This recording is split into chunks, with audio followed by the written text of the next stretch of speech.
Oke, Assalamualaikum, selamat malam semuanya. Malam ini kita teruskan kuliah farmakoterapi kita, yaitu penyakit jantung koroner, ya, bagian pertama. Ya, kalau bisa kita 2 bagian saja, mudah-mudahan lagi 1 bagian, tapi kalau tidak bisa, ya mungkin harus 3 bagian ya, nanti kita lihat. Mungkin yang ketiga dengan studi kasus lah ya mungkin. Nah, ini merupakan suatu konsekuensi dari diabetes, kemudian hiperkolesterol ya, kolesterol tinggi. Nah, selanjutnya adalah kepada penyakit jantung koroner, PJK ya. Nah, capaian pelajaran ya kan nanti kita maaf saya belum terjemahkan lagi ini ya. Harus mengerti antara coronary artery disease, stable angina, acute coronary syndrome, ya. Dan kita akan belajar juga mengenai patofisiologinya, ya.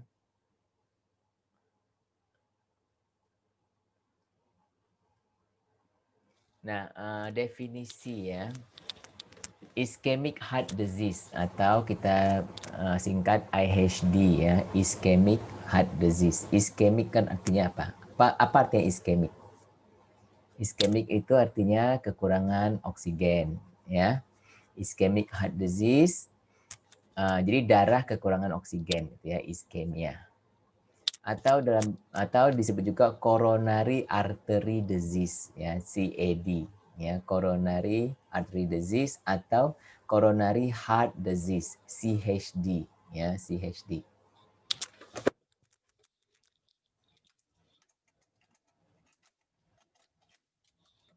Kemudian kalau bahasa Indonesia kita biasanya sebut penyakit jantung koroner, ya, koroner. Koroner ini dari perkataan pembuluh darah koronari, ya, koronari, ya.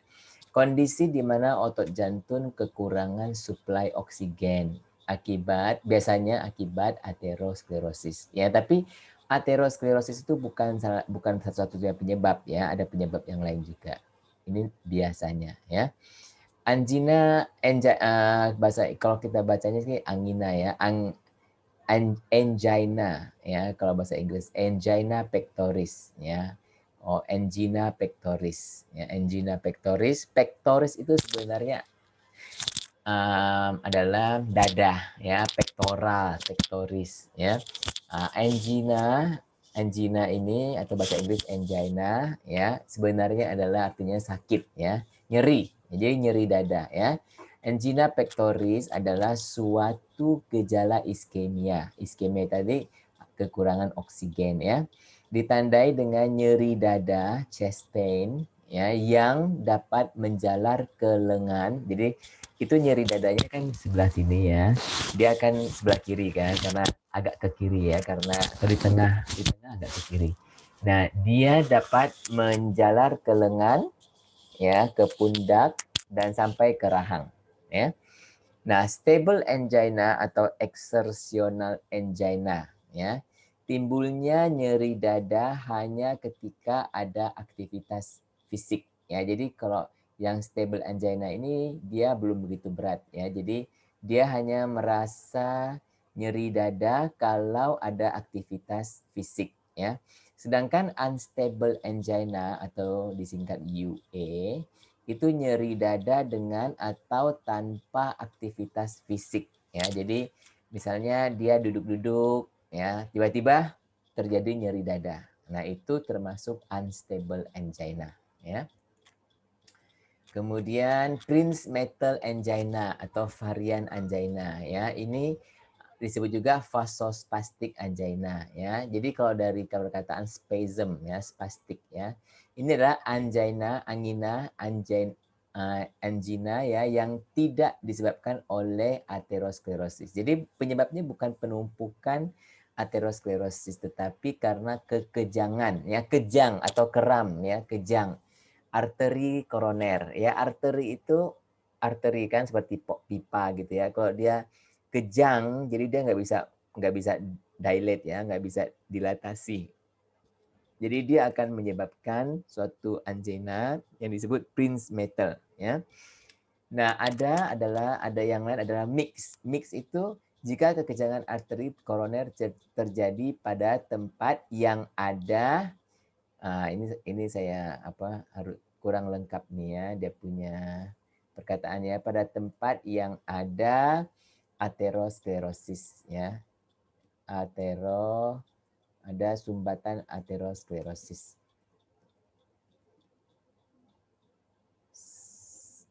Sklerotik, ya. Jadi maksudnya dia ada aterosklerosis, kemudian ada juga kekenjangan arteri, ya, sehingga dia jadi mix, ya. Ada lagi angina decubitus. Decubitus berarti ketika sedang istirahat atau sedang tidur, ya. Jadi kan ada tuh orang-orang tiba-tiba lagi tidur, ya, orang meninggal karena serangan jantung ketika tidur. Ada nggak? Pernah dengar nggak? Kenapa? Ya, ya. Jadi sakit serangan jantung ini sesuatu yang bisa datang tiba-tiba, ya. Mungkin ada dari antara saudara kalian, ya. Mudah-mudahan nggak ada lah, ya. Tapi mungkin dari teman atau siapa yang kita kenal, ya, yang ada sakit ini, ya. Nah, kemudian myocardial infarct, ya. Myocardial infarct atau MI, ya, kita sebut MI, ya, atau AMI, acute myocardial infarct, AMI, ya, acute, ya, myocardial infarct, atau infark infark jantung, ya, serangan jantung. Terjadi ketika aliran darah begitu sedikit sehingga jaringan sekitarnya sudah mati, ya. Jadi kalau sampai kekurangan darah, nah masih bisa ada darah, masih jaringannya belum mati, baru kita terasa sakit aja, ya. Tapi kalau sampai jaringan sekitarnya sudah mati, nah itu yang kita sebut serangan jantung, ya. Dan dengan demikian jantungnya tidak berfungsi baik, ya, pompanya tidak begitu kuat lagi karena jaringannya sekitarnya mati, ya. Nah, ini lebih bahaya, ya, bisa meninggal orangnya, kan. Nah, silent MI terjadi ketika manifestasi MI biasa seperti nyeri dada tidak dirasakan, ya. Jadi biasanya kalau nyeri MI itu serangan jantung itu nyeri dada, ya, tapi ada juga yang tidak dalam bentuk nyeri dada, tapi dalam bentuk sesak, ya, kayak sesak nafas, ya, atau dalam bentuk seperti sakit mah. Nah, ini banyak terjadi pada orang tua dan juga pada wanita, ya. Merasa tidak ada rasa sakit nyeri jantung, tapi kayak ada sesak-sesak gitu, ya, kayak ada sakit mah. Nah, ternyata dia adalah silent MI, ya. Nah, ada juga yang dengan istilah acute coronary syndrome, ya. Apa itu ACS, ya? ACS, ya, ACS. Adalah kekurangan oksigen yang akut. Akut artinya yang mendadak, ya, yang menyebabkan unstable angina ataupun MI, ya. Jadi dalam spektrum ini ACS ini termasuklah unstable angina dan MI karena dia bersifat akut, ya. Orang tuh harus ditolong, kalau nggak ditolong bisa meninggal, ya. Oke, kemudian kalau kita lihat, ya, coronary artery kita, ya, coronary artery, ya. Yang mana yang arteri, yang merah atau yang biru? Ya. Coronary artery itu ada banyak cabang, ya, kayak akar pohon, tapi ada cabang 3 yang besar, ya, cabang besar, yaitu yang di sini, ya.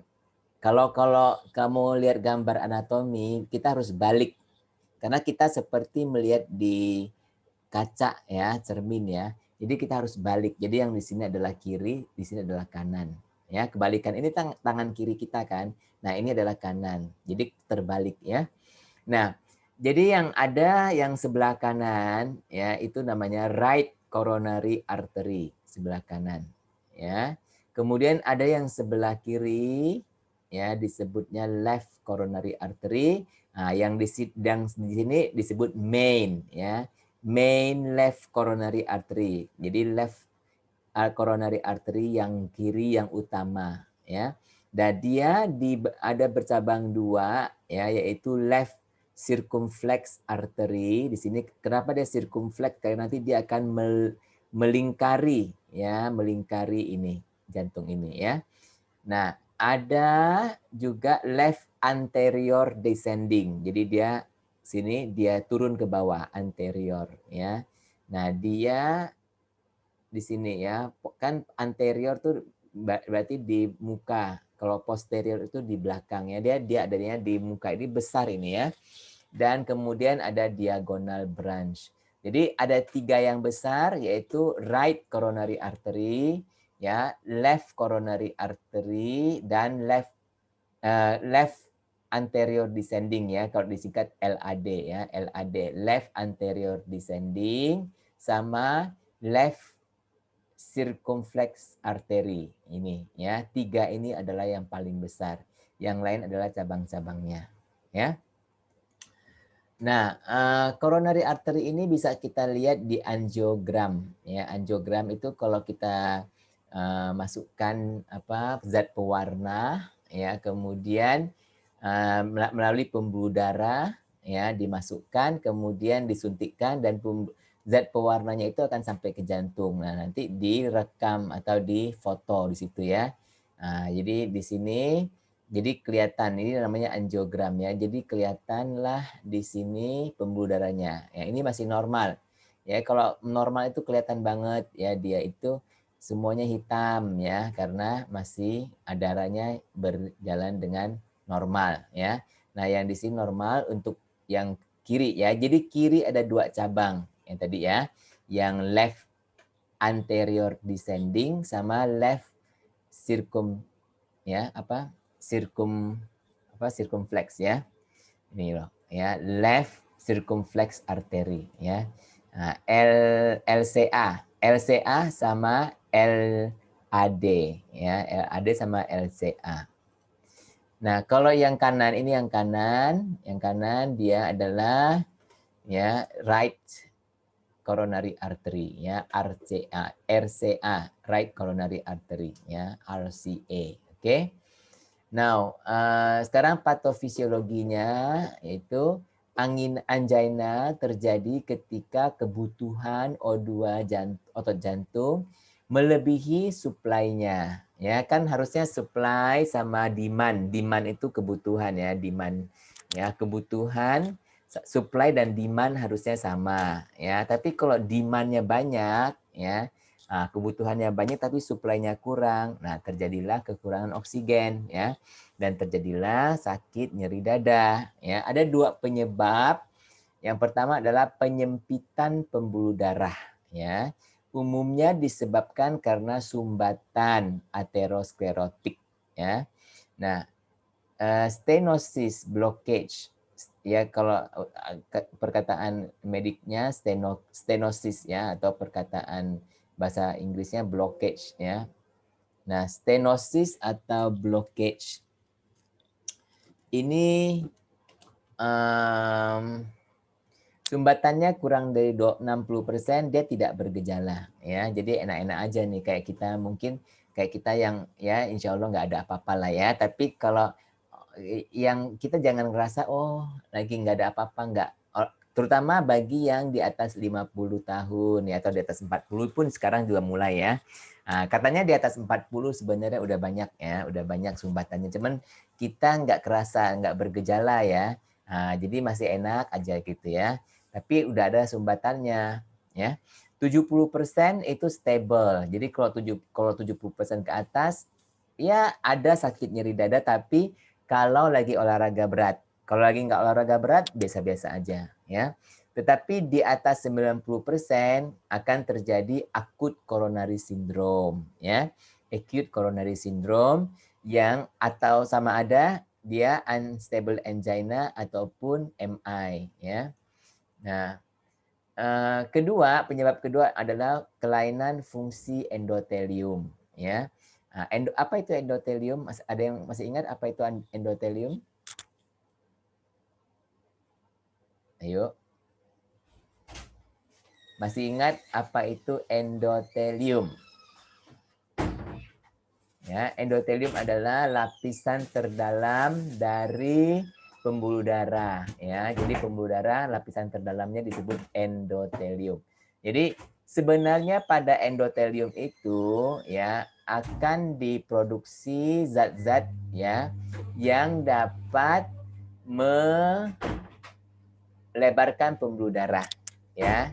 Zat-zat yang dapat melebarkan pembuluh darah yang kita sebut vasodilator ya. Jadi ada vasodilator lokal ya, lokal. Oke, contohnya adalah NO. NO itu apa? Nitrogen oksida ya, nitrogen oxide. Nitrogen oxide ya. Jadi pada orang normal ketika ada aktivitas fisik dan stres ya, stres mental ya, itu akan meningkatkan produksi NO, nitrogen oxide ya, dan vasodilator lokal lain seperti adenosin dan prostaglandin ya dalam endotelium. Jadi endotelium kita bisa memproduksi itu ya secara lokal ya. Nah, pada pasien-pasien hiperkolesterol, kalau pasiennya ada hiperkolesterol, ada diabetes, ada hipertensi dan juga perokok ya, maka fungsi endotelium ini akan rusak ya. Jadi fungsi karena hiperkolesterol, jadi kolesterolnya itu udah nutupin endoteliumnya ya, jadi endoteliumnya pun sudah rusak, jadi sudah nggak elastis lagi ya. Akibatnya vasokonstriksi yang disebabkan oleh noradrenalin ya, kalau kalian masih ingat ya, noradrenalin itu menyebabkan vasokonstriksi ya, karena dia menstimulasi reseptor alfa 1 ya, alfa 1 ya. Jadi dia mengalami vasokonstriksi. Nah, sepatutnya dalam vasokonstriksi ini ada zat-zat vasodilator lokal yang dapat mengatasinya ya, tetapi karena dia sudah rusak sehingga vasokonstriksi ini tidak ada yang menyeimbangkan ya, tidak ada yang membuat dia seimbang, yang balance-nya ya. Nah, penyebab lain yaitu penurunan aliran darah di aorta. Kalian tahu aorta itu kan yang paling besar ya, pembuluh darah paling besar setelah ventricle ya, ventricle kiri akan memompakan darah ke aorta ya, bahasa Inggris aorta ya. Nah, hipertensi dapat menurunkan aliran darah ke aorta ya. Demikian juga aortic regurgitation. Aortic regurgitation ini adalah sebagian darah masuk kembali ke aorta ya. Ini biasanya karena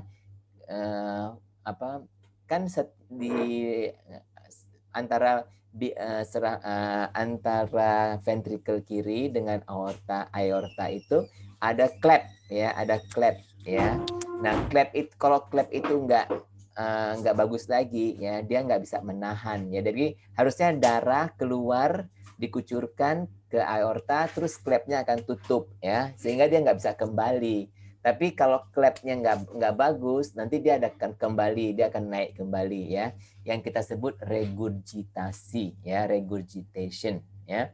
Nah, ini menyebabkan kurangnya darah ya.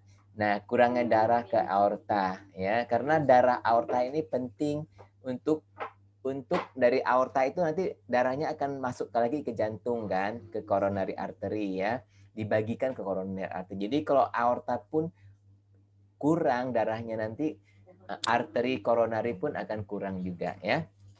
Nah, ya, atau penurunan kapasitas pengangkutan oksigen ya, misalnya orang yang mengalami anemia. Ya, meskipun dia nggak ada sakit jantung, tapi dia anemia, ya dia kurang oksigen juga. Nah, akhirnya dia akan menyebabkan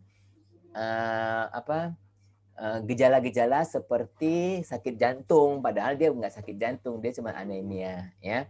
Atau hypoksemia. Hypoksemia itu kurang oksigen, ya. Misalnya dia nggak anemia, tapi dia hypoksemia. Misalnya orang itu asma atau COPD, ya, dia mengalami sesak nafas, ya, atau pneumonia, infeksi paru-paru ya, mengalami sesak nafas. Atau kalau di tempat tinggi, kalau kalian pergi ke tempat tinggi kan, ke tempat naik gunung gitu ya. Nah, itu kan juga tekanan oksigen kurang ya, sehingga kita merasa sesak nafas ya. Nah, itu juga dinamakan hypoxemia. Oke. Nah sekarang tadi yang saya bilang ya, keseimbangan antara kebutuhan oksigen ya, oksigen demand, kebutuhan oksigen ini, oksigen demand ya, atau supply oksigen ya, supply oksigen ya. Nah, kalau dia nggak seimbang ya, kalau dia nggak seimbang, dia lebih banyak yang demand-nya daripada supply-nya, maka akan terjadilah gejala dari iskemia ya. Nah, apakah yang mempengaruhi oksigen supply oksigen ini ya? Yaitu pertama adalah jumlah oksigen di arteri ya, tekanan. Sebenarnya tekanan, tapi apa yang menyebabkan mempengaruhi tekanan adalah jumlah ya. Jadi jumlah oksigen ya, tekanan oksigen di arteri ya. Nah, kedua adalah waktu untuk mengisi ventricle pada waktu diastol. Jadi kan ventricle, jadi pada kamu kan tahu kan ada sistolik, ada diastolik ya. Apa itu diastolik atau diastol? Diastoli ya. Diastoli itu adalah waktu di mana darah dari atrium ke ventricle ya kan. Jadi dia ventrikelnya akan mengembang ya. Jadi darah itu dikucurkan dari atrium ke ventricle ya. Nah, kalau diastolic filling time-nya kurang ya, maka kurang juga darah yang masuk ke ventricle. Nanti yang akan dialirkan ke aorta pun akan kurang ya. Dan coronary blood flow ya. Jadi aliran darah di pembuluh koroner ya. Nah, sekarang kalau misalnya ada aterosklerosis ya, jadi ada sumbatan. Nah, aliran darahnya jadi nggak lancar. Nah, di situ akan terjadi suplai oksigen yang kurang ya. Nah, kebutuhan oksigen. Kebutuhan oksigen pertama adalah ditentukan oleh heart rate. Heart rate apa heart rate? Denyut jantung ya. Semakin cepat denyut jantung, semakin besar oksigen demand ya, semakin besar kerja jantung. Jadi kalau ada penelitian ya, orang yang jantungnya lambat ya, denyut jantungnya lambat, dia akan hidup lebih lama ya. Nah, karena si jantungnya itu nggak cepat capek. Tapi kalau orang yang jantungnya cepat ya, cepat ininya, heart rate-nya tinggi di atas 90 terus ya. Nanti dia jantungnya cepat capek ya, dia oksigen demand-nya itu akan naik ya. Nah, faktor kedua adalah myocardial contractility. Apa itu contractility ya? Kekuatan kontraksi otot jantung ya. Semakin kontraksinya semakin tinggi, semakin besar oksigen demand. Jadi kalau misalnya kita lari ya, kita lari jogging ya. Nah, itu kan jantung akan memompa lebih kuat dan lebih cepat untuk mensuplai darah ke seluruh tubuh ya. Nah, itu akan terjadi myocardial contractility yang tinggi ya, sehingga dia kebutuhan oksigennya akan bertambah ya. Jadi kalian sering dengar kan orang jogging atau orang main tenis tiba-tiba sakit serangan jantung ya. Karena apa? Karena kebutuhannya lebih tinggi daripada supply ya. Dan tekanan pada dinding ventricle. Jadi kalian bayangkan ventricle ya. Kalau tekanan pada dinding ventrikelnya besar, maka kebutuhan oksigennya pun akan lebih tinggi ya.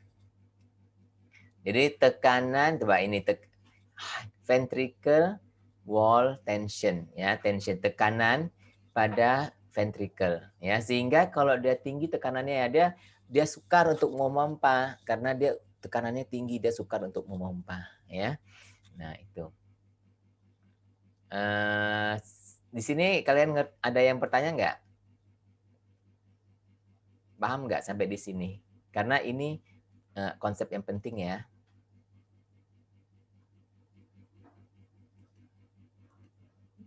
Gimana? Paham nggak? Paham, Pak. Masuk akal ya? Iya, Pak. Yang lain pada kemana semua ini? Oke, sekarang iya Pak. Nah, sekarang kita lihat pada pembentukan sumbatan ya, atau plak ya, bahasa Inggris plak ya. pembentukan sumbatan ya dan trombosis ya. Jadi first proses di mana ya, jadi kalau ini adalah lumen ya, lumen itu lubang ya, lubang daripada pembuluh darah ya, lumennya ya. Jadi first prosesnya, proses pertama ya, superficial endothelial injury ya, endothelial denudation ya. Jadi pertama dia akan terjadi endothelial injury ya, karena dan juga ada ini plak ini ya, plak yang kuning ini ya, dia adalah terdiri dari apa? Deposit ya, jadi simpanan lemak, fat deposit ya, foam cell. Foam cell itu banyak dari LDL kolesterol itu ya, membentuk foam cell ya. Kemudian limfosit itu dari apa? Sel darah putih ya, phagocytes dan smooth muscle cells. Jadi ikut juga ya dari sel-sel dari pembuluh darah ya, smooth muscle. Jadi semua jadi satu gitu ya. Nah, itu inti dari si plak ini ya. Nah, dia juga ya ada trombus di sini ya, trombus. Trombus itu jadi pada proses yang kedua ya, deep endothelial injury, plak fissuring ya. Apa yang terjadi karena dia ada plak ya, dan plak ini bisa terlepas ya, terlepas ataupun dia kayak terpotong ya. Kalau plak ini terpotong ya, nanti ada darah. Ini kan pembuluh darah nih, banyak darah ya. Ini darahnya masuk ke tepi-tepi, karena kalau plak ini terpotong, dia ini akan menjadi tajam ya. Dia tajam, terus darah yang yang keluar masuk ke sini ya, dia darah itu pikir kalau ini adalah luka ya. Kalau luka apa yang terjadi? Kalau pembuluh darah ada luka, apa yang terjadi? Saya mau tanya. Kalau misalnya pembuluh darah ada luka, apa yang terjadi? Pendarahan. Ya, apa yang akan tubuh kita lakukan kalau kita ada pendarahan? Koagulasi. Koagulasi ya. Jadi pertama ada koagulasi darah, kedua ada platelet. Kamu tahu platelet kan?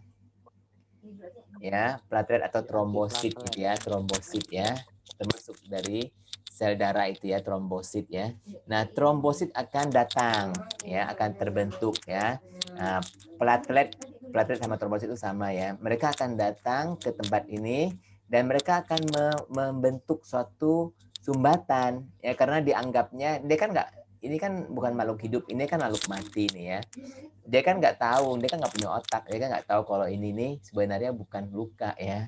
Cuman dia ngerasa kayak luka aja karena dia kan tajam-tajam gitu ya. Nah, jadi dia datang, makin lama dia kalau datang sekecil gitu, dia datang kecil gitu ya. Nah, dia ini punya kebiasaan ambil teman-temannya lagi ya. Jadi makin lama si trombusnya makin gede gitu ya. Nah, inilah yang nanti lama-kelamaan akan terjadi penyumbatan ya yang lebih. Jadi sebenarnya ada dua hal di sini dalam penyumbatan ya. Pertama adalah kolesterol ya. Yang kedua adalah trombus atau trombosit ya. Jadi kalau kalian tahu apakah dua obat yang paling banyak diberikan kepada orang yang sakit PJK?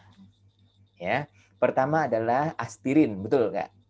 Ya, hampir semua orang akan diberikan aspirin kalau mereka tahan aspirin ya, karena kalau enggak ya mereka diberikan clopidogrel atau yang lain ya, Plavix clopidogrel, kan pernah dengar kan?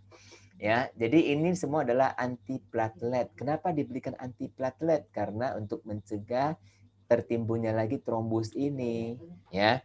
Nah, kedua yaitu obat statin untuk mencegah LDL ya, mencegah menurunkan LDL, nggak mau lagi ininya makin lama makin besar gitu ya. Paham ya? Jadi nah ini tipe-tipe apa penyumbatannya ya. Kalau masih tipe 1, tipe 2, ya, tipe 3. Nah, tipe 3 udah ada lipidnya di sini kan. Tipe 4 sudah menjadi ateroma ya, udah makin besar. Tipe 5 ini fibroateroma karena ateroma itu yang ada lipidnya itu loh ya, lipid dan kolesterol ya. Kemudian dia ada fibro itu fibrous ya. Zat fibrous ya, apa ini? Fibrous ya, serat ya. Nah, serat itu menambah jadi keras nih ya. Kemudian tipe kelima nih complicated, sudah complicated, dia sudah ada serat, ada lagi trombosit gitu ya. Nah, jadi dia sequence nih ya, progress nih ya dari 1 sampai ke 6. Oke. Nah, jadi ini 10 tahun, ini kira-kira 10 tahun. Kalau ini pembentukannya kira-kira 10 tahun ya. Ini kira-kira 30 tahun sampai 30 tahun. Jadi berapa nih? 10 40. Jadi kalau umur 40 nih ya, umur 40 kemungkinan udah sampai sini ateroma ya. Kemudian dari 40 ke atas, nah sudah mulai nih fibroateroma complicated-nya ya. Nah, kalau yang di sini, yang dari sini ke sini masih clinical silent, artinya nggak ada simptom, nggak ada gejala ya. Sampai tipe 3 ini belum ada gejala ya. Mulai dari tipe ke 3 ke atas mulai ada gejala-gejala ya, mungkin cepat capek atau kadang-kadang kalau lari tiba-tiba merasa sakitnya nyeri dada ya. Nah, itu mulai ada gejala-gejalanya. Nah, perbedaan sumbatan pada stable angina, unstable angina, dan MI ya. Jadi pada unstable angina dan MI terdapat sumbatan yang terlepas dan menjadi trombus yang kemudian memicu platelet, makrofag, dan mediator-mediator lain yang menambah sumbatan ya. Jadi kalau yang ini stable angina ya, dia sumbatannya ini sumbatan nih ya. Nih, ini sumbatan nih ya, aterosklerotik nih ya. Ya, jadi lumen itu lubangnya itu hanya tinggal sekian. Ya, kan tadi sekitar 70% udah kesumbat ya. Jadi tinggal 30% ke atas nih. Tinggal 30% nih, 30% ke bawah ya lumennya ya. Nah, untuk unstable angina itu dia ada sumbatan trombosit ya, oklusif trombus. Oke. Nah, kalau untuk yang sudah ada heart attack nih ya, sudah ada heart attack, dia lebih sumbatannya lebih hampir semuanya ya, 90%. Malah ini hampir kayak 100% ya. Nah, jadi kalau dilihat di sini ini yang lengkap ya, ini yang lengkap, ini yang normal nih, ini yang bagus normal, nggak ada sumbatan apa-apa. Nah, yang ini chronic stable angina sudah mulai ada intima. Intima itu ya kayak kamu kalau makan roti srikaya ada intinya ya, intima. Ini kamu bayangkan kayak roti srikaya ini ya, ada intima, atau keju ya, ada intima ya. Nah, kemudian di sini apa? Nah, ini lumennya yang masih utuh ya. Kemudian dia tambah-tambah lagi di sini ada platelet-platelet sumbatan ya. Nah, dari sini nih dari B ke C. C mulai ada luka. Kalian mulai gak? Ini ada luka di intima ini ya. Jadi dia tajam-tajam seperti saya bilang tadi itu ya. Nanti dia mulai rekrut nih platelet datang ya. Nah, makin lama makin banyak itu plateletnya, makin banyak, ajak lagi temannya. Dia maksudnya mau menutup sini ya. Nah, tapi ya dia jadi ketutupnya kebanyakan ya, akhirnya jadi trombusnya formation ya. Sisanya tinggal dikit nih. Orang ini kalau dalam hal ini orang ini sudah pasti ada gejala UA ya, UA, unstable angina. Nah, kalau ini dilihat dari betul-betulnya ya. Nah, kayak apa ini? Coklat gitu ya. Kayak keju ya gitu ya, mentega gitu ya. Nah, itulah kalau banyak makan mentega nih ya, akan terjadi seperti ini dalam pembuluh darahnya. Serem nggak? Nah, dari sini sekarang saya belum sempat terjemahkan semua ya, nggak apa-apa ya. Ini saya nanti saya terjemahkan ya kalau kalian ya. Kalau nggak diterjemahkan boleh nggak ya? Bisa nggak ya kira-kira? Terjemahin, Pak. Gak usah lah, yang gampang-gampang kayak smoking gitu kan gak usah main. Hypertension, udah tau lah hypertension kan. Ya, jadi apa faktor-faktor resiko ya.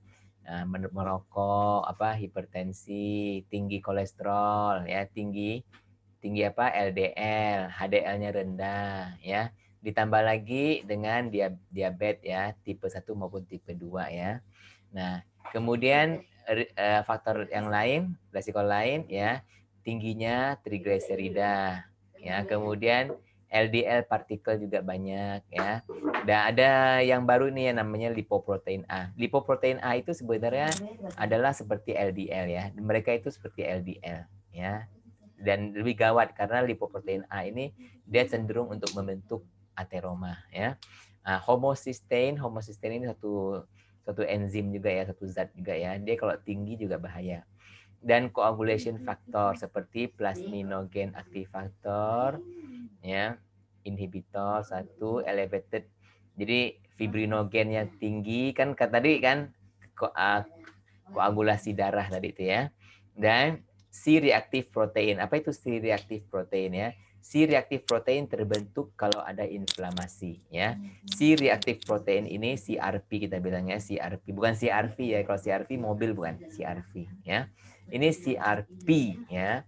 Nah, ini kalau ada inflamasi nih peradangan ya, CRP-nya akan naik ya. Jadi sebenarnya ya menurut beberapa ahli bahwa ateroma ini akan menyebabkan peradangan juga ya. Karena dia menarik, karena tadi yang si platelet semua itu ya, dia akan menarik mediator-mediator inflamasi ya. Nanti ujung-ujungnya dia ada inflamasi ya yang ditandai dengan si reaktif protein yang tinggi. Oke. Nah, predisposing risk factor ya. Predisposing artinya faktor-faktor resiko yang menambah dia ya, yaitu pertama adalah obesitas, overweight ya, kalau orang itu overweight. Yang kedua adalah physical inactivity ya, nggak mau berolahraga ya. Ketiga adalah kalau lelaki ya, lelaki atau pria lebih banyak resikonya ya. Atau kalau ada sejarah keluarga yang ada PJK ya. Kemudian faktor-faktor sosioekonomi ya. Dan ada insulin resisten, apa diabetes ya, insulin resisten. Oke.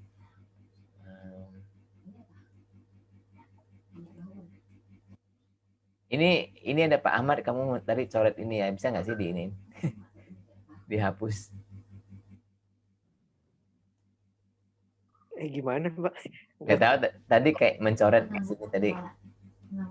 Siapa tadi yang coret? Coba saya ensure.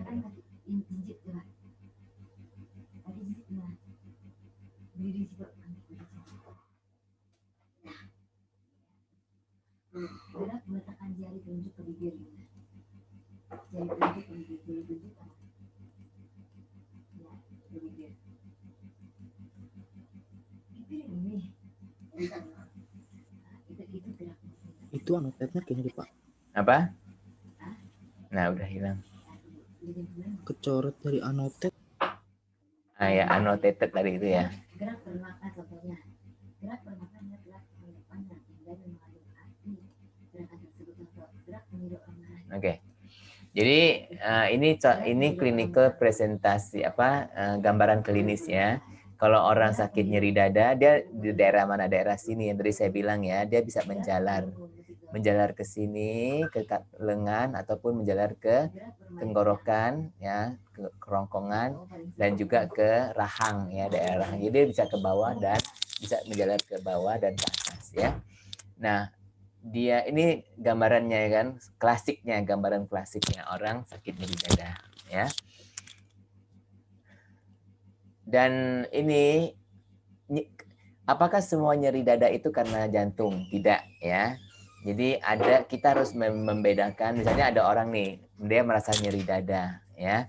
Nah, kita harus membedakan antara nyeri dada karena jantung dan nyeri dada yang bukan karena jantung ya. Nah, pertama adalah lokasinya. lokasi. Kalau yang jantung dia adalah lokasinya itu di tengah, ya, sentral di tengah, ya. Dan dia itu diffuse. Diffuse artinya dia enggak satu tempat, dia seperti satu daerah, ya, satu daerah, ya, diffuse. Kalau yang non kardiak, yang dia bukan jantung itu, dia periferal, dia bukan sakitnya bukan di tengah sini, tapi mungkin di ujung-ujungnya gitu ya, periferal. Dan dia localized artinya dia hanya satu tempat aja, ya. Dan radiasi, jadi jalaran ya, yang menjalar ya. Yang kalau yang sakit ini dia biasanya menjalar ya, bisa menjalar ke atas, ke rahang ya, leher, pundak maupun tangan ya. Yang ini dia tidak menjalar biasanya ya. Kemudian karakternya kalau yang jantung ini dia tight, ketat ya, ketat seperti squeezing seperti apa kamu diperas gitu ya, squeeze ya. Dan choking seperti orang gitu ya, mencekik gitu ya, mencekik. Jadi dia sakitnya itu seperti tercekik ya, seperti apa itu namanya, ya, diperas, seperti diperas gitu ya, squeeze ya. Nah, kalau yang non itu biasanya sharp, seperti yang non cardiac pain itu yang apa, misalnya sakit mah ya, atau sakit GERD, tahu nggak? Kamu tahu GERD apa itu? GERD ya, asam lambung naik ke atas itu ya, nyeri ulu hati ya, epigastric pain ya, itu kan hampir sama. Tapi yang nyeri ulu hati itu dia tajam ya, dia seperti ditusuk pisau ya. Nah, dia catching artinya nggak selalu ya. Jadi dia itu ya, nyerinya itu kadang-kadang hilang ada gitu ya. Nah, kemudian presipitasi itu artinya apa yang menyebabkan dia ya, presipitasi lebih ya, yang menyebabkan dia lebih sakit ya. Nah, biasanya kalau dia itu angina, dia akan lebih sakit ya kalau dia bergerak ya, ataupun stres emosi ya, misalnya takut, emosi ya, ataupun exertion, jadi dia ada aktivitas ya, bergerak ataupun olahraga atau apa, dia akan precipitate ya, artinya memperberat. Nah, kalau yang ini dia enggak, dia spontaneous ya, not related to ini, biasanya enggak berhubungan dengan olahraga ataupun aktivitas ya, tetapi dia itu dapat diperberat dengan postur apa itu, kalau misalnya duduk atau tidur ya. Kalau orang sakit GERD itu ya, kalau tidur dia lebih sakit karena itu asam lambungnya akan lebih naik, jadi dia harus duduk gitu ya. Nah, rest ataupun palpation, jadi diraba ya. Kalau misalnya kalau sakit usus buntu gitu ya, kamu raba dia akan sakit. Kalau nggak raba dia nggak sakit, tapi raba dan ditekan nanti dia sakit.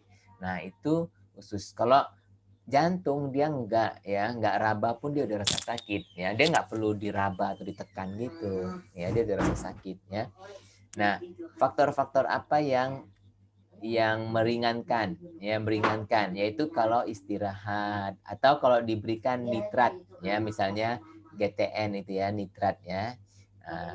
Atau yang ini non kardiak ini dia tidak dapat relief, tidak dapat dibebaskan karena istirahat ya, istirahat tidak menyebabkan dia ini. Oke, dan dia tidak respon terhadap nitrat ya. Nah, yang lain, kalau yang ini, yang jantung ini juga ada hubungannya dengan breathless itu loh, susah nafas ya, sesak nafas. Oke. Kalau yang non kardiak ini ya kadang ada, kalau dia karena misalnya infeksi paru-paru ya ada sesak nafas juga ya. Nah, kalau dia ini karena sakit mah ya dia enggak sesak nafas, lain ya. Tapi mungkin ada batuk ya, karena mungkin ada batuk ya. Yang ini kalian ngerti nggak apa yang saya jelaskan tadi itu sini, yang ini? Ngerti, Pak. Ya. Ya, Pak. Terus kita ini ya. Jadi sekarang kalau ada angina ya, nah ada skor di angina itu ya, disebut Canadian Cardiovascular Society ya. Jadi dari para ahli di Kanada ya. Tapi ini yang ditulis di buku-buku ya, ditulis di buku-buku. Canadian Cardiovascular Society Angina Score. Jadi kelas 1 ya, dia pakai kelas 1 sampai kelas 4 ya. Kelas 1 angina only during strenuous and prolonged activity ya. Jadi kalau misalnya jogging atau yang olahraga ya, aktivitas fisik yang lama, panjang ya. Nah, misalnya maraton atau apa ya, baru dia ada sakit. Nah, ini baru kelas 1 ya. Kelas 2 slight limitation with angina only during vigorous physical activity ya. Kelas 2 ini dia ada sedikit limitation ya. Jadi ada sedikit rasa sakit ya. Kalau dia ada kalau dia ada aktivitas fisik yang berat. Oke. Kelas 3 itu moderate limitation. Slight limitation itu artinya kalau ada aktivitas berat ya, dia ada sedikit ya, dia merasa sedikit nggak enak ya. Nah, kalau moderate limitation dia merasa agak cukup nggak enak ya, cukup banyak nggak enaknya ya. Nah, dengan kegiatan sehari-hari, misalnya jalan naik tangga atau jalan kaki dari sini ya sampai ke depan, misalnya ya depan rumah, itu udah merasa nggak enak ya. Nah, itu kelas 3. Kalau kelas 4 dia berbuat aktivitas apapun ya, inability to perform any activity. Jadi nggak bisa membuat aktivitas apapun tanpa angina. Jadi misalnya jalan, misalnya mau mandi, jalan, mau pergi ke di rumah aja nih, jalan di rumah aja udah merasa sakit dada itu ya, berarti dia itu kelas 4 ya. Kalau kelas 3 nggak sampai segitu ya, dia masih bisa ya, misalnya jalan di rumah itu masih bisa, nggak apa-apa gitu ya.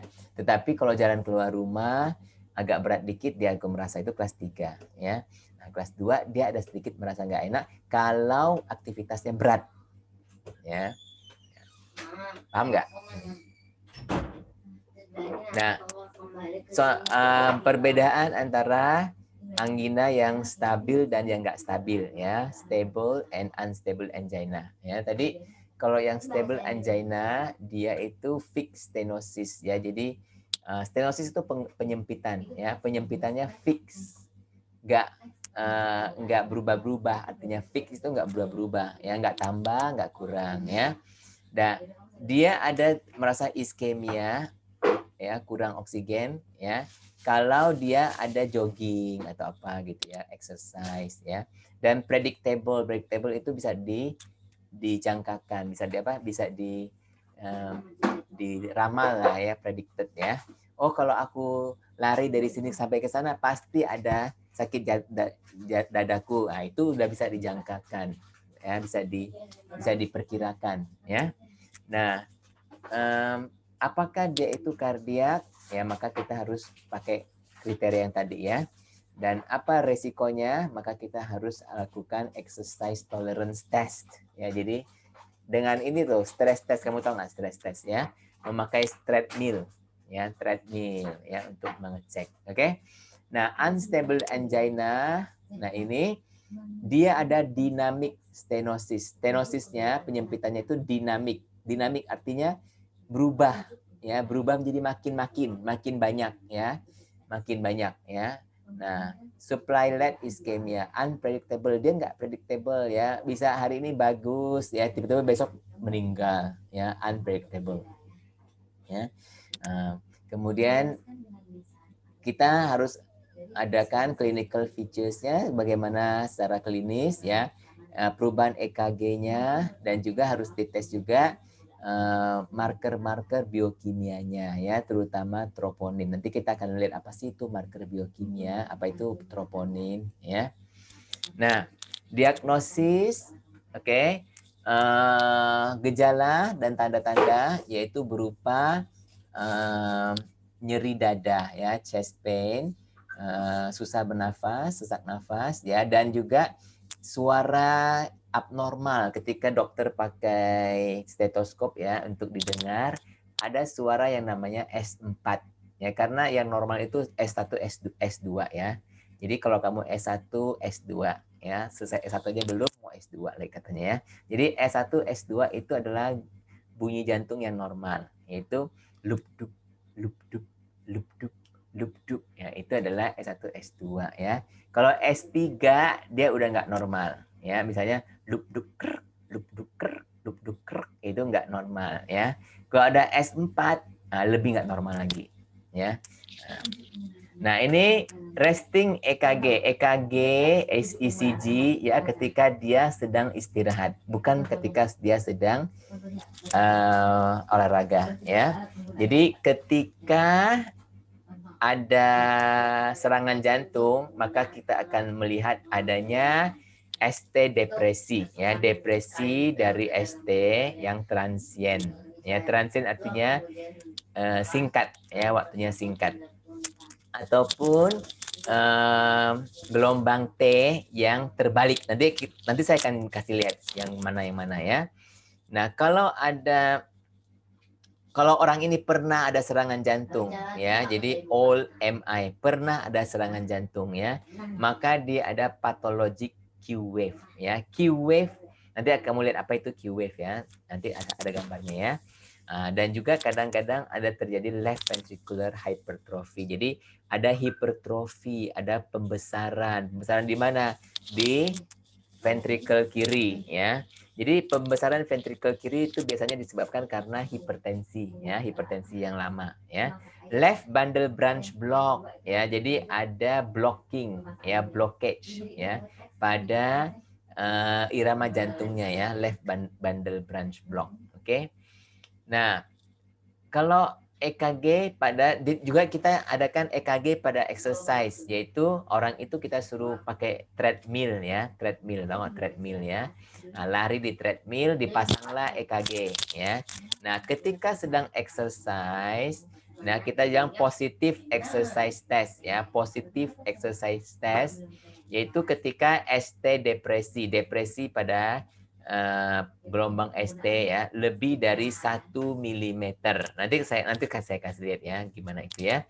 Nah, useful in confirming, ini berguna untuk konfirmasi ya, diagnosis angina ya. Yang tadi kita mau bedakan kan antara angina atau sakit mah ya. Jadi kita pakai exercise ECG ya.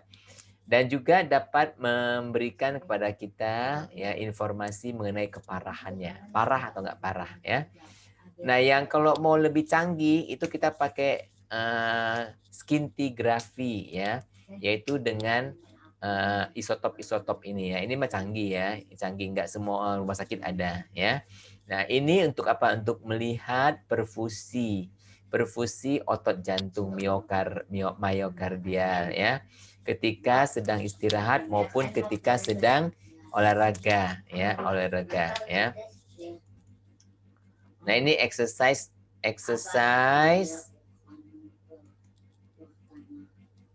ya, exercise tadi mana itu dia? Ini ya, exercise salah tulis ya, exercise.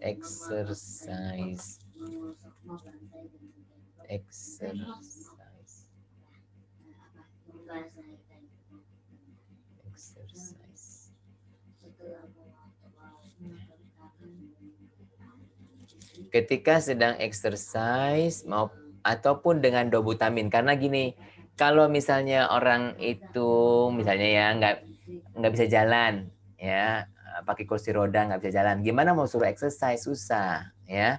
Mau treadmill, gimana mau treadmill, nggak bisa jalan ya. Jadi yang kayak begitu orang itu dipakaikan dobutamin ya, disuntikkan dobutamin, karena dobutamin itu bisa membuat jantungnya itu berdenyut-denyut ya, lebih cepat ya. Nah, jadi dikasihlah dobutamin, makanya disebut stress test juga ya, tapi chemical stress test ya, pharmacological stress test ya. Nah, yang ketiga, yang keempat kali ya, memakai ekokardiografi. Jadi memakai eko, tau nggak, kayak USG gitu ya, tapi ke jantung ya. Nah, ini untuk melihat apakah ada ketidaknormalan dalam dinding apa? Dinding ventrikelnya, dan juga apakah ventrikelnya fungsinya bagus atau enggak. Karena biasanya ya setelah ada sakit, setelah ada serangan jantung ya, maka ada otot jantung ya yang sudah mati. Oke. Nah, kalau otot jantung sudah mati, maka dinding ventrikelnya akan jadi keras ya, nggak elastis, tidak elastis ya. Nah, itu kelihatan di eko ya. Dan juga kadang-kadang dindingnya itu seringkali dindingnya juga jadi tipis karena apa? Karena sebagian jaringan sudah mati kan. Nah, jaringan yang sudah mati itu dia akan dibersihkan ya, dibersihkan oleh pembersih-pembersih dari tubuh kita ya. Nah, dibersihkan jadi nanti si otot jantung itu jadi tipis ya, yang kita sebut dilatasi ya. Dilatasi. Jadi dia jadi tipis ya. Nah, dilated cardiomyopathy namanya ya. Nah, itu bisa dicek di ekokardiografi ya. Kemudian coronary angiography. Jadi angiografi ya. Jadi yang tadi itu ya, kita masukkan pewarna ya. Pewarna itu akan mewarnai pembuluh darah untuk melihat adanya sumbatan ya. Sumbatan di mana sumbatannya tepatnya ya. Sehingga kita dapat mengadakan intervensi ya. Nah, yang tadi yang saya tadi sudah tentang biokimia tadi ya. Jadi data labnya ya, cardiac enzyme biokimia. Itu ada cardiac enzyme, itu enzim-enzim yang dihasilkan ketika sel-sel otot itu mati ya. Contohnya adalah CK, creatinine kinase ya, atau CKMB. Kamu kan waktu belajar ginjal kan belajar tentang kreatinin itu ya. Karena kreatinin itu ada pada otot. Jadi kalau ada otot yang mati, ya kreatininnya akan keluar ya. Jadi si enzim yang namanya creatinine kinase akan naik ya. Nah, ini ada enzim namanya creatinine kinase MB. MB itu berarti di dalam M itu dari miokardium ya. Jadi otot jantung, B-nya itu di brain ya. Band ya. Jadi CKMB itu artinya band itu artinya yang tipenya ya, tipenya di miokardium ya. Jadi yang lebih spesifik di otot jantung ya. Nah, sebenarnya sekarang yang sering dipakai adalah troponin. Ya, troponin ada 3 macam sebenarnya, tapi yang 2 yang sering dipakai yaitu troponin I ya, dan troponin T ya, T ya, I dan T. Troponin I bahasa Inggris ya, I, atau troponin T ya, T ya. Nah, atau aspartat aminotransferase AST ya, atau laktat dehidrogenase LDH. Tapi yang 2 ini, AST sama LDH, ini jarang kita pakai. Kenapa? Karena dia ini juga terdapat di liver juga ya, di hati. Jadi kita nggak mau, nggak spesifik untuk jantung ya. Jadi enzim-enzim ini akan naik, akan meningkat ya kalau ada nekrosis ya. Ada nekrosis itu kematian sel ya pada otot jantung. Ya, jadi onset itu kapan naiknya, dimulai naiknya itu kapan, dan durasinya sampai kapan dia masih tinggi, itu tergantung dari waktu injurinya ya, waktu kelukaannya ya. Nah, ini yang saya mau jelaskan tadi mengenai EKG-nya, EKG ya. Jadi EKG yang normal ini ada namanya PQRS ya. PQ, ini Q, ini Q ya. P itu udah nggak kelihatan di sini ya. Di sebelum ini ada yang P ya. PQ, yang naik ini adalah R, yang turun adalah S, kemudian dia ada T ya. Nah, seharusnya PQRS itu yang bagusnya itu dia naik dulu, terus nggak turun ya, dia langsung naik gini, terus turun ke bawah ya, terus nanti T-nya dia akan naik kayak bukit kecil. Ya, tapi ini T-nya bukan bukit kecil, dia T-nya turun ke bawah ya. Nah, yang ini sedangkan ini ST dari S dan T itu segmen ST ya. Nah, ST itu harusnya nggak boleh naik gitu, harusnya dia turun ke bawah dulu, terus T-nya dia naik gitu ya. Tapi ini ada T-nya terbalik ya inverted ya. Kemudian ST-nya dia naik ya, berarti kita bilang elevated ya, elevated ST segmen. Jadi ST segmennya meningkat naik ya. Nah, ini adalah khas untuk serangan jantung MI ya. Nah, MI ini namanya ST elevated MI ya, ST elevated MI ya. Nah, yang ini Q wave nih, yang ini Q wave. Nah, kalau Q wave-nya tadi dibilang ya lebih dari 1 mm kan kertas EKG ini kan ada milimeternya ya.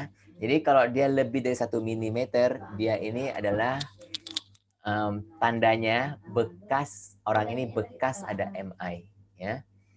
Nah, ini tadi ya saya bilang bekas ada infarction ya kalau Q wave ini ya. Nah, iskemia inverted T wave. Nah, ini tadi nih. Kan harusnya T wave itu dia naik kayak bukit kecil, tapi ini bukannya kayak bukit kecil, dia malah kayak cegukan gitu, apa namanya itu ya? Cengkungan kecil itu ya. Nah, kayak lubang kecil. Ini yang disebut inverted ya, inverted. Jadi terbalik ya, T wave-nya terbalik ya. Ini juga tanda-tanda iskemia ya, tanda iskemia. Oke? Tanda infarction itu Q wave. Tapi Q wave ini infarction yang lama ya. Nah, maksudnya lama yang terjadi sudah mungkin dalam berapa bulan yang lalu gitu ya. Nah, kalau kamu lihat ini perubahan EKG ini ya. Dia ini yang tadi ini harus ini P wave nih ya, P ya, P wave. Kemudian ini adalah R wave, S wave ya, kemudian ini T. Jadi ini yang normal ya. Ini yang normal P Q R S T ya. Ini yang normal. Tapi kalau ada dia mengalami sakit serangan jantung ya, beberapa menit kemudian kita akan melihat seperti ini ya. Nah, kemudian dia akan berubah lagi nih jadi kayak gini ya. ST-nya naik nih, ST-nya naik ya, elevated ya. Kemudian sampai beberapa jam ya dia akan berubah. Nah, berapa jam dia akan berubah. Nah, kamu lihat nih, setelah beberapa jam dia akan mulai ada Q wave. Ya, Q wave-nya muncul nih ya. Yang tadinya belum ada Q wave kan, dia muncul Q wave. Jadi Q wave menandakan adanya serangan jantung yang sudah terjadi ya beberapa jam kemudian. Nah, setelah beberapa hari kemudian, nah baru nih T wave-nya itu terbalik. Nah ST-nya udah mulai turun nih, ST elevation nih ya. Nah, tapi ada Q wave dan T wave-nya sudah terbalik ya. Kemudian beberapa minggu kemudian tetap aja begitu, tapi si T-nya sudah naik lagi ya. Kalau dia udah nggak ada iskemia lagi, T-nya bisa naik lagi, tetapi Q wave-nya tetap masih ada. Ya, jadi Q wave dapat bertahun-tahun adanya ya. Jadi kalau kalian lihat EKG ya, kalian paham ini, kalian bisa mendiagnosa ya, bisa mendiagnosa orang ya. Nah, ya, jadi ini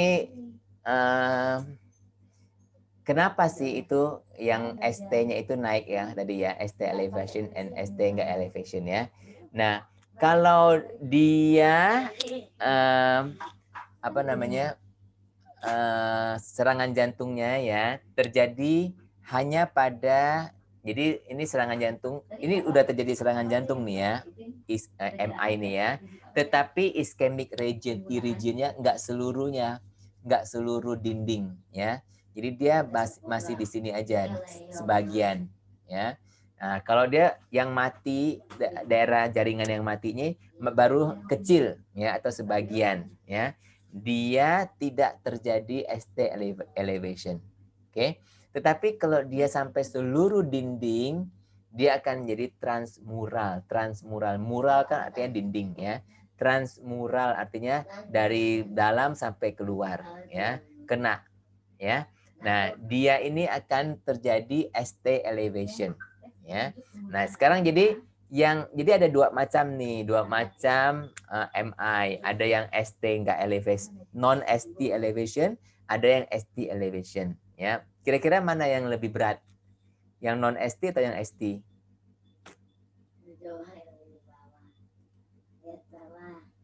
Mana kira-kira yang lebih berat? Non, Pak. Hah? Non. Siapa yang jawab nih, Pak Ahmad nih? Kok bisa non? Kalau non kan cuma sebagian. Kalau yang ST elevation itu sampai seluruhnya. Mana yang lebih berat?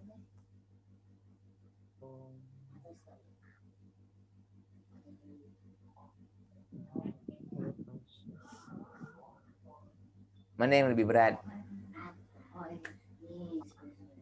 ST, Pak. ST. ST ya. Siapa ini yang ngomong? ST. Siapa yang ngomong ini?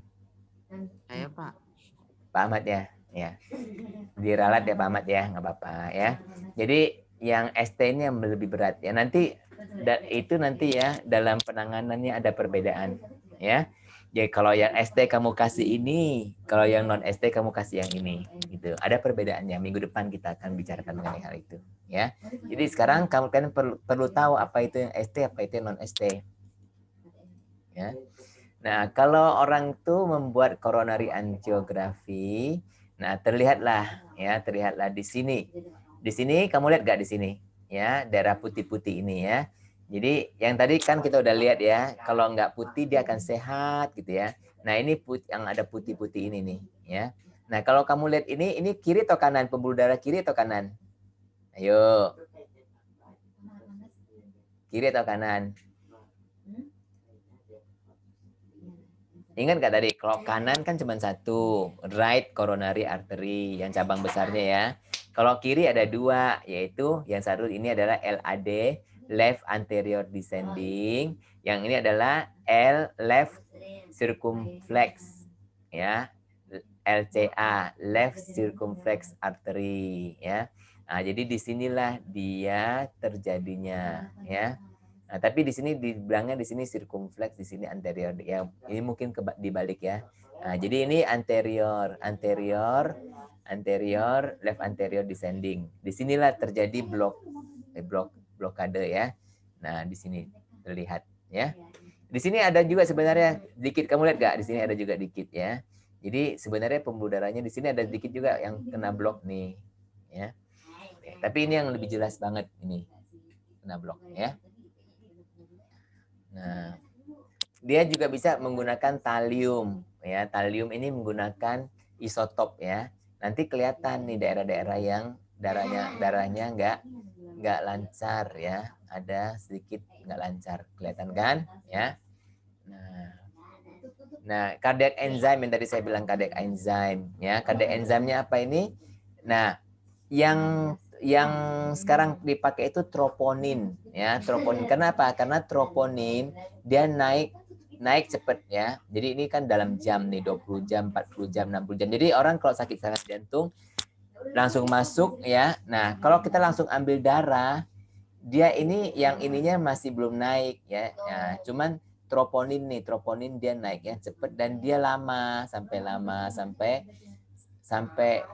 60 jam masih tetap ya. Tahu nggak 60 jam itu berapa hari? 48 jam lah masih tetap tinggi, 2 hari ya masih tetap tinggi. Oke. Sedangkan myoglobin ini cepat, cepat tapi dia juga cepat habisnya ya. Nah, CKMB yang ini CKMB pun cepat juga tapi dia agak tidak seperti troponin, dia bertahannya ya, dia peaknya cuma 20 jam, 24 jam ya. Demikian juga CK peaknya sebelum 20 jam ya. Tapi troponin inilah yang paling bertahan lama. Jadi sekarang ini sekarang ini banyak yang dipakai troponin. Ya, tapi kalau kita mau ambil dua juga boleh ya. Ambil troponin sama ambil CK untuk CKMB ya, untuk membandingkan ya. Tapi emangnya jadi lebih mahal sih ya bayarannya. Nah, jadi kalau kita lihat di sini spektrum dari ACS, kalau ACS kan dari unstable angina sampai ST elevated MI ya. Nah, tadi yang ada Q wave dan non Q wave. Tadi kamu sudah tahu apa itu non Q wave, apa itu Q wave ya. Biasanya ya yang kalau EKG, perubahan pada EKG ya kita melihatnya apakah ada ST ataupun T ya. Kalau angina itu nggak ada ya. Nekrosis minimal dia nggak ada ya, ST-nya nggak naik ya, tapi non Q wave ya, karena Q wave itu ST elevation ya, dia akan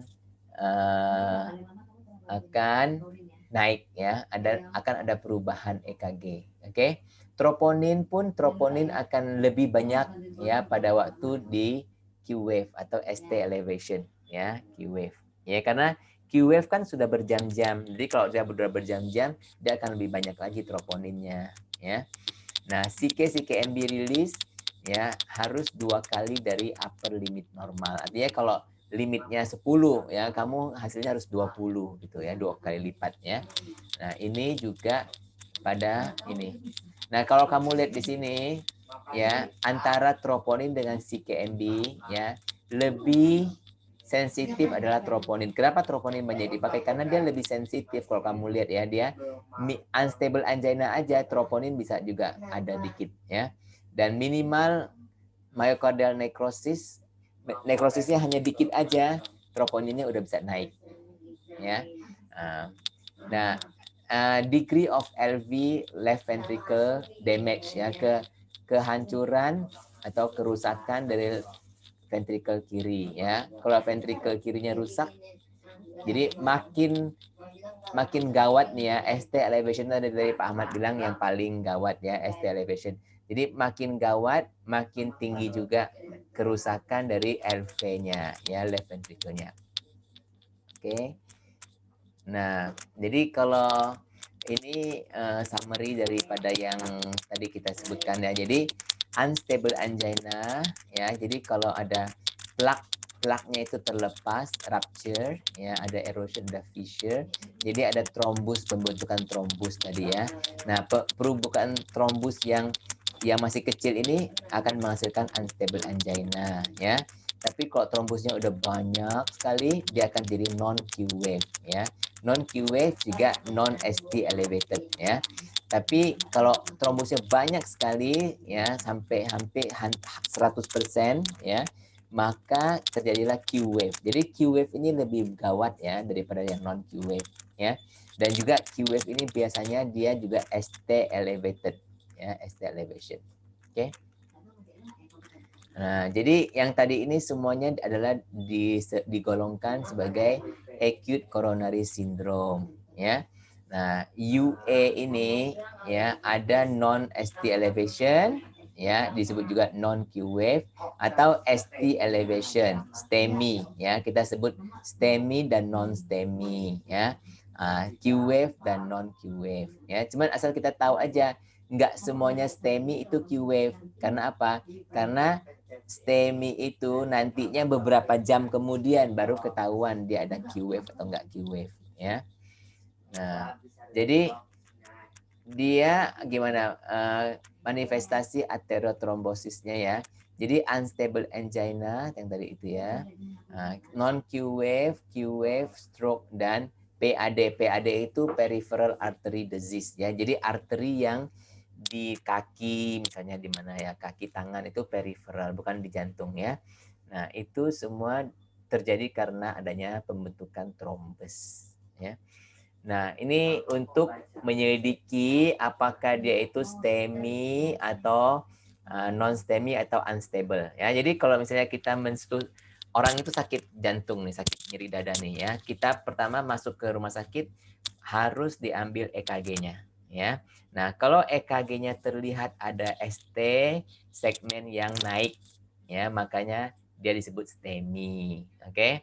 Nah, kalau setelah beberapa jam kita bisa mengamati adanya Q wave, ya. Nah, tapi STEMI itu juga bisa non Q wave. Karena apa? Karena mungkin dia baru-baru, ya. Nah, dia menyebabkan non Q wave, ya. Nah, kalau tidak ST elevation-nya nggak ada, ya, ST-nya nggak naik, ya, maka dia disebut non STEMI, kan, non STEMI, kan. Nah, kita lihat apakah troponinnya naik nggak, ya, troponin troponin I-nya sama troponin T-nya naik nggak, si KMB naik nggak. Nah, kalau naik berarti dia STEMI, ya. Karena kalau dia nggak naik berarti dia unstable angina karena belum ada nekrosis, ya. Kalau dia nggak naik berarti dia unstable angina. Kalau dia naik berarti dia STEMI. Jadi kalau kita cuma berdasarkan ini, naik itu bisa dua, bisa STEMI, bisa non STEMI. Tapi kalau STEMI kita lihat EKG-nya. Ya, jadi lebih cepat kita buat EKG dulu karena yang lab kan harus dikasih ke lab dulu, ya, perlu beberapa jam. Sedangkan EKG saat itu juga bisa dilakukan, ya. Jadi harusnya kita lakukan dulu EKG baru kita sudah STEMI atau non STEMI, ya. Nah, setelah non STEMI kita dan diikuti dengan ini. Jadi ini nanti enzim ini bisa untuk mengkonfirmasi adanya MI, ya. Kalau dia EKG-nya ST elevated, dia menjadi STEMI, ya. Nah, non STEMI biasanya adalah non Q wave juga, ya. Nah, beberapa lagi habis, ya, beberapa slide lagi, tenang aja ya kalian, ya. Jadi manajemennya gimana penata laksanaannya? Medical management should always be individualized, ya, harus individualisasi, ya, nggak bisa langsung semuanya sama, ya, tergantung dari tipe-tipe angina dan juga dari penyakitnya sekarang, ya, apakah ada diabetes atau enggak, ada hipertensi enggak, ada gagal jantung enggak, ya. Nah, semua pasien-pasien ini harus mendapatkan edukasi yang cukup, ya, ekstensif, ya, yang cukup banyak, ya, dan konseling, ya, supaya mereka dapat menurunkan resiko PJK, ya, jadi seperti olahraga, diet dan sebagainya, ya, dan pemakaian statin, ya. Faktor-faktor resiko harus diadakan modifikasi, ada perubahan faktor resiko, ya, misalnya orang itu merokok harus berhenti merokok, ya, untuk prevensi dan untuk pengobatan dari PJK, ya. Nah, tujuan terapi kita adalah mengurangi frekuensi dan intensitas dari serangan, ya. Jadi kalau bisa, itu kan orang tuh sudah ada aterosklerosis, nggak mungkin kita, kecuali mukjizat, ya, kecuali hanya mukjizat yang dapat menyebabkan arterinya menjadi normal kembali, ya. Nggak mungkin arterinya jadi normal kembali, ya. Jadi dia itu, kita hanya tujuannya adalah jangan sampai ada serangan, ya, gitu, ya. To prevent myocardial infarction, jangan sampai dia sampai pada tahap infarction atau serangan jantung, ya. Dan sehingga kita juga mau memperpanjang hidupnya dia, ya, umurnya, ya. Nah, untuk provide untuk memberikan, ya, revaskularisasi. Kamu tahu apa itu revaskularisasi, ya? Artinya vaskular kan artinya pembuluh darah. Jadi, ya, revaskularisasi artinya pembuluh darah yang tersumbat, ya, dilancarkan kembali, ya. Jadi sumbatannya dihilangkan artinya, ya. To provide revascularization. Jadi unblocking, ya. Jadi yang blok-bloknya itu, yang memblokir dia dibuka, ya. Jadi dibuka kembali, ya. To improve the quality of life, untuk meningkatkan kualitas hidupnya, ya. Jadi ya, kalau misalnya orang itu jalan aja dari dapur sampai ke ruang makan aja susah, ya, nggak bisa, sakit jantung gitu, ya. Itu kan quality of life-nya rendah, ya, nggak bisa jadi hanya bisa diranjang aja, kan kualitas hidupnya rendah, ya. Nah, jadi kita harus improve, memperbaiki kualitas hidup. Oke. Nah, non farmakologi, revaskularisasi. Jadi kita mengadakan unblock tadi ya, unblokir tadi ya, membuka kembali jalan pembuluh darah itu tadi dengan cara non farmakologi. Jadi ada dua macam, yaitu dengan yang disebut percutaneous coronary intervention ya. Percutaneous artinya membuka kulit ya. Jadi kulit dibuka, artinya jadi kayak operasi gitu ya. Coronary intervention. Jadi ada yang namanya PTCA, percutaneous coronary angioplasty ya. Jadi di pembuluh darahnya ya diberikan balon. Kamu dengar pernah katakan pernah dengar tentang balon itu kan? Dan coronary stent implantation. Jadi implantasi memberikan stenting ya, stent ya. Sekarang sih kebanyakan orang stent, nggak pakai angioplasti lagi ya, tapi pakai stent. Kalau angioplasti itu memberikan balon ya. Nah, yang kedua adalah bypass ya. Ini yang namanya bypass ya. Nama resminya CABG ya, bukan ABG nih, CABG ya. Atau bahasa Inggrisnya CABG. Nah, biasanya kalau saya tuh biasanya kita disebutnya CABG ya, CABG ya. Nah, coronary artery bypass graft. Apa itu graft? Graft itu adalah suatu cangkokan ya, cangkokan pembuluh darah ya. Nah, yang non farmakologi ini yang PTCA ini, apa itu PTCA tadi ya? PTCA ya, percutaneous transluminal angioplasty ya. Jadi dimasukkan suatu batang di sini ya. Nah, nanti dia seperti kawat ini ya, batang ini seperti balon. Nanti dia akan inflate artinya dikembangkan ya. Jadi yang dikembangkan sehingga dia dapat mendorong plak ini ya. Plak ini dapat didorong ke sana ke kiri dan ke kanan sehingga nanti balonnya dilepaskan lagi ya, dia seakan-akan jadi gepeng, ini jadi tertekan. Jadi ada lagi jalannya pembuluh darah itu ya. Tapi yang ini nih nanti lama-lama berapa tahun dia akan ada lagi ya, dia akan muncul lagi ya. Jadi ini emang gitu ya. Nah, dia masukkan itu terus di balon terus kayak ditekan gitu ya. Ini namanya kateterisasi. Ini yang zaman-zaman baheula nih ya, zaman-zaman baheula ya. Nah, PTCA ini aman dan efektif ya, komplikasi kurang lebih 3% aja ya. Tetapi dia terjadi penimbunan kembali ya, restenosis ya, dalam 46% pasien dalam yang menjalankan angioplasti pertama kali. Jadi sekitar 50% akan terjadi restenosis ya, setidaknya. Nah, yang cara kedua adalah stenting ya, menggunakan implantasi stent ya. Nah, di sini dia ada dua macam ya, ada stenting ya, yang stenting yang menggunakan obat, ada yang stenting yang tidak menggunakan obat ya. Maksudnya apa ya? Nah, jadi stenting ini gini loh ya, jadi dia memberikan suatu stent di sini ya, kemudian stentnya itu dari logam. Kalau tadi kan kayak balon, ini dari logam ya. Nah, yang kayak balon tadi balonnya kan diambil kembali. Kalau yang ini enggak ya, dia selama-lamanya di situ ya. Jadi dibuka dan ini seperti ada metal nih ya, metal balon ini ya. Dan dia di sini dibuka dan nanti dia diharapkan ada jalannya ini ya. Nah, jalannya pembuluh darah ini ya.